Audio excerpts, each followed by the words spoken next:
1. 왜군이 부산 앞바다에 도착한 첫날. 임진왜란 개전시 15만 8천여 명의 왜군은 일시에 부산에 쳐들어오지 않고 부대를 나누어 시차를 두고 부산에 도착합니다. 즉 1592년 4월 14일 제1번대인 고니시 유키나가에 1만 8,700명 선봉군이 부산포에 상륙하고 4월 18일 가토에 제2진 2만 2,800명이 상륙하고 4월 19일 제3진 구로다에 1만 1,000명이 상륙하는 식으로 순서대로 쳐들어온 것이죠. 1592년 4월 13일 오전 9시 대마도를 출발한 왜군 제1번대 고니시 유키나가에 1만 8,700명을 태운 병선은 오후 5시에 부산 앞바다에 도착했지만 바로 상륙하지 않고 부산 앞바다에 집결한 채로 하룻밤을 보냅니다. 즉 일본의 침공 선봉대 그것도 후속 부대가 오지 않아 2만이 안되는 병력이 도착한 4월 13일 낮과 바다에 떠있는 밤 동안 조선 수군은 아무런 대응도 못했던 것이죠. 이날 왜군 선단을 발견한 다대포 첨사 정발 장군은 직속 상관인 경상 좌수사 박홍에게 보고하며 수군을 이용한 야습을 주장했지만 박홍이 듣지 않아 어쩔 수 없이 성으로 돌아가 전투를 준비합니다.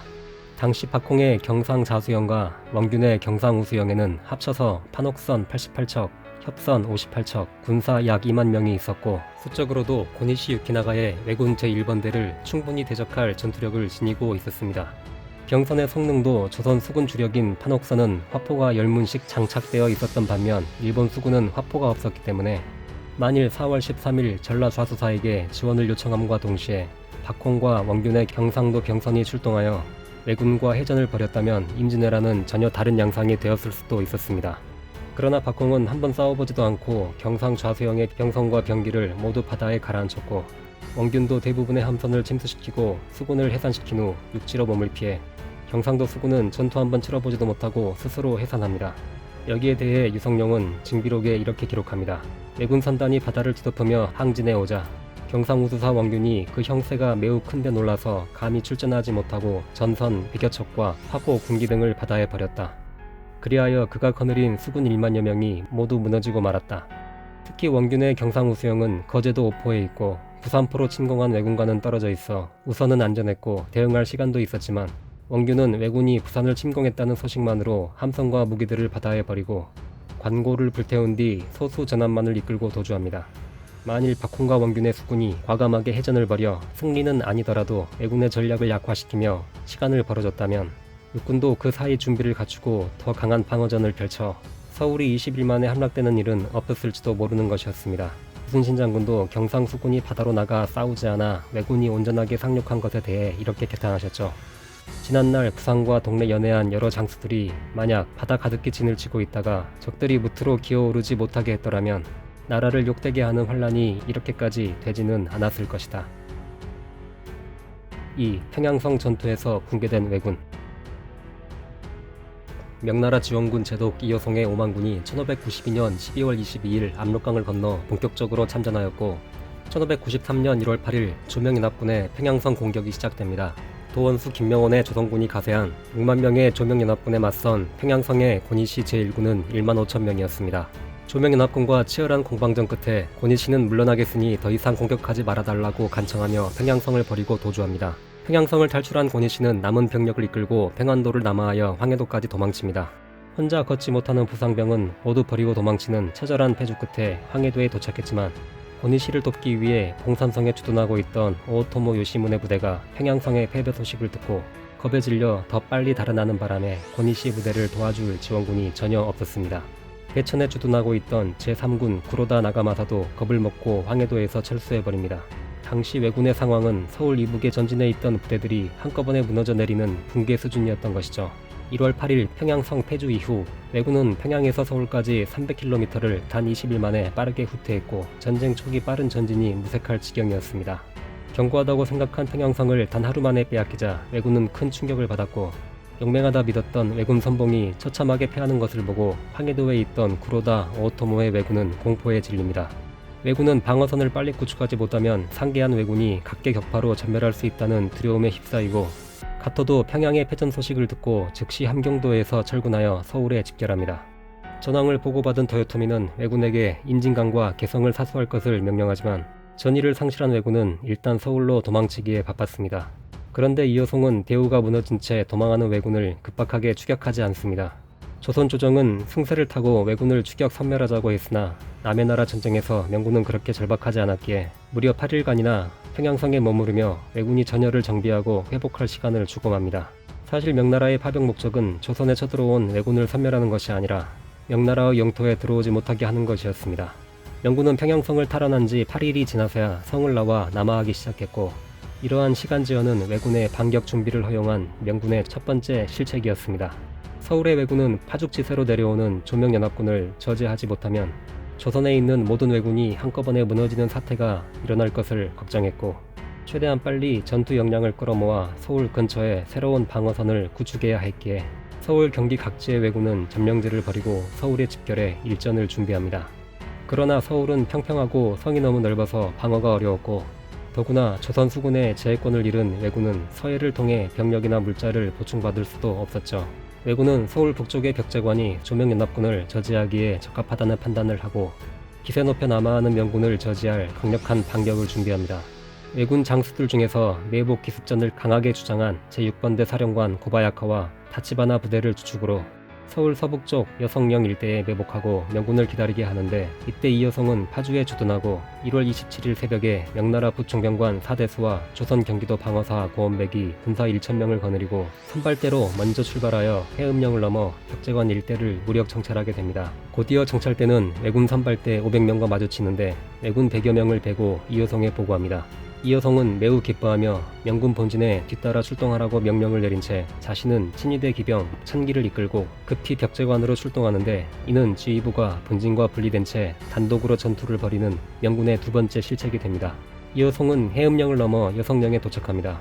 왜군은 이때 여성령 뒤에 1만 명 이상의 대군이 양쪽으로 배복하고 있었고, 고개 위에는 500명의 왜군만 노출시켜 명군을 유인합니다. 자신감을 얻은 이 여성은 여성령을 향해 진격했고, 곧이어 고개 뒤의 왜군 1만 명이 갑자기 나타나 접전을 벌이게 됩니다. 명군 기병대는 단지 짧은 칼만으로 무장하고 있었는데 왜군의 조청 집중 사격을 받고 크게 패합니다.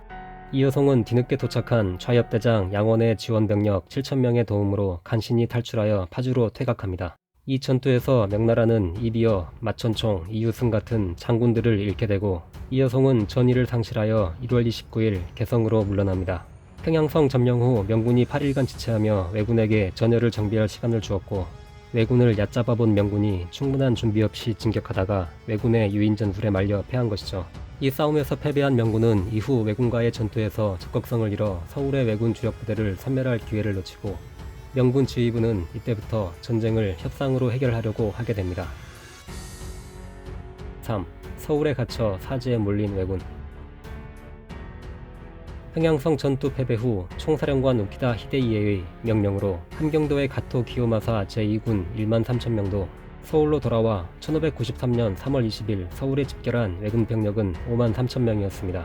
개전시 병력에서 45%가 줄어든 상태였고, 평양성과 함경도에서 급하게 철군하느라 군량을 모두 버리고 맨몸으로 왔기 때문에 군량 부족 문제가 심각했습니다. 비록 벽제관 전투에서 패했지만 조명연합군에게는 한 번의 기회가 더 남아 있었던 것이죠. 조명연합군이 서울을 포위하고 군량이 바닥나기를 기다린다면 왜군은 서울에서 굶어 죽을 수밖에 없었고, 설상가상으로 용산에 조선군의 결사대가 들어와 왜군의 2개월치 식량을 불태워버리며 왜군은 군량미가 없어 풀죽을 끓여 먹는 지경까지 갔고, 이대로는 앞으로 20여일 정도만 겨우 버틸 수 있는 상황이었습니다. 경기 이남에서 점령지와 보급로 경비를 담당하고 있던 7만의 병력이 있었지만 부산까지의 퇴로 확보도 급했기에 이 병력을 서울로 움직일 수는 없었습니다. 부산과 굶주림으로 사기가 바닥에 떨어진 5만의 병력으로 서울을 지키는 것은 거의 불가능했고, 전국 각지에서 일어난 의병들과 전열을 정비한 조선군에 공격당하는 상황에서 부산까지의 안전한 후퇴도 장담할 수 없었던 것이죠. 왜군 총사령관 우키다 히데이에는 도요토미에게 상황을 알리며 서울에서 철수 허락을 요청했고, 도요토미는 경상도 남부 지역으로의 철수를 허락합니다. 명군과 조선조정도 이제 왜군 섬멸은 시간 문제라고 생각했고, 이순신 장군도 선조의 명에 따라 도주하는 왜군을 바다에서 차단하고 경멸할 준비를 시작합니다. 이렇게 전쟁은 조명연합군의 완벽한 승리로 끝나는 듯 했지만 명나라 조정에서 갑자기 화이파가 힘을 얻으면서 협상을 통한 전쟁 종식론이 급격히 대두되며 상황이 꼬이기 시작합니다. 도요토미의 승인이 떨어지자 왜군 지휘부는 서울 철수 결정을 극비에 붙인 채 명나라와 협상을 시작했고, 서울에 갇힌 왜군의 안전한 철수를 위해서 모든 역량을 명나라와 협상에 집중시킵니다. 조선 조정은 일본을 믿을 수 없으니 약해진 틈을 타서 공격을 서두르자고 했지만 명나라는 조선의 요구를 완전히 무시했고 왜군을 섬멸할 절호의 기회를 그냥 흘려보내는 명군의 행태에 조선 조정은 애만 태울 뿐이었습니다. 명군은 서울에 갇힌 채 진퇴양난인 왜군의 상황을 잘 알고 있었고 협상으로 충분히 전쟁을 끝낼 수 있을 것으로 오판한 끝에 철수하는 왜군을 공격하지 않고 온전하게 보내줄 테니 서울에서 조용히 물러가라고 왜군에게 요구합니다. 왜군 입장에서는 서울에서 부산까지 머나먼 거리를 후퇴하면서 조명연합군의 추격과 각지의 의병, 조선군에 끊임없이 공격당한다면 이미 전투력이 약해지고 후퇴하는 상황에서 왜군이 전멸할 수도 있었기 때문에 명나라의 이러한 요구는 그야말로 하늘이 돕는 것과 같았죠. 명은 이렇게 하면 전쟁이 끝날 것으로 착각했고 상황을 지나치게 단순하게 생각했습니다. 결국 협상을 시작한 지 며칠 만인 4월 8일 고니시와 명나라 신유경의 강화회담은 타결되었고 왜군이 서울을 명군에게 내주는 대신 명군은 남해안까지 왜군의 안전한 철수를 보장하기로 합니다. 당시 명군은 왜군을 서울에서 몰아내는 것에만 집착해 전쟁을 끝낼 수 있는 절호의 기회를 날려버렸고 이 크나큰 실수의 후과로 협상을 이끈 신유경은 나중에 처형당하고 그를 기용한 명나라 병부상서 석성은 옥사하고 명원군 총사령관 송응창은 파직당하게 됩니다. 1593년 4월 18일 마침내 왜군은 서울에서 철수하기 시작했고 죽음 직전까지 갔던 서울 경기의 왜군 5만 8천 명은 기적적으로 이 위기를 벗어나게 되었고 방패용으로 조선 백성 1천 명을 인질로 앞세우고 남으로 향합니다. 명군은 왜군을 공격하지 않았고 분노한 조선 조정은 4월 20일 권율 장군에게 비밀 지령을 내려 파주에서 왜군을 추격하게 했지만 뒤따라온 명군에게 저지당하고 조선의 승전사 이빙과 방어사 고원백도 한강을 건너 왜군을 추격하려고 했지만 역시 명군에 가로막힙니다. 명군은 왜군을 놓아준 책임에서 벗어나기 위해 왜군 철수 20일이 지난 5월 6일에야 한강을 건너 추격하는 모양새를 냈지만 왜군 선두는 이미 조령을 넘어 경상도 땅으로 들어서고 있었습니다. 왜군은 결국 조명연합군과 조선의병의 포위에서 완전히 벗어나 군대를 안전한 곳으로 이동시켰고 위태로운 상황에서 피 한 방울 흘리지 않고 오직 협상만으로 철수를 성공시킵니다. 명은 자신들이 일본에 관용을 베풀었으니 일본도 명의 관대함에 화답할 것으로 생각했지만 왜군은 경상도의 집결 후 명과의 협상에서 우위에 서고 지난날의 진주성에서의 패배를 서력하기 위해 진주성을 대군으로 공격했고 김천일, 황진, 최경회, 고종우 등 의병들과 군민이 결사항전을 벌였으나 결국 성이 함락당하고 진주성 군민 6만여 명은 희생당합니다.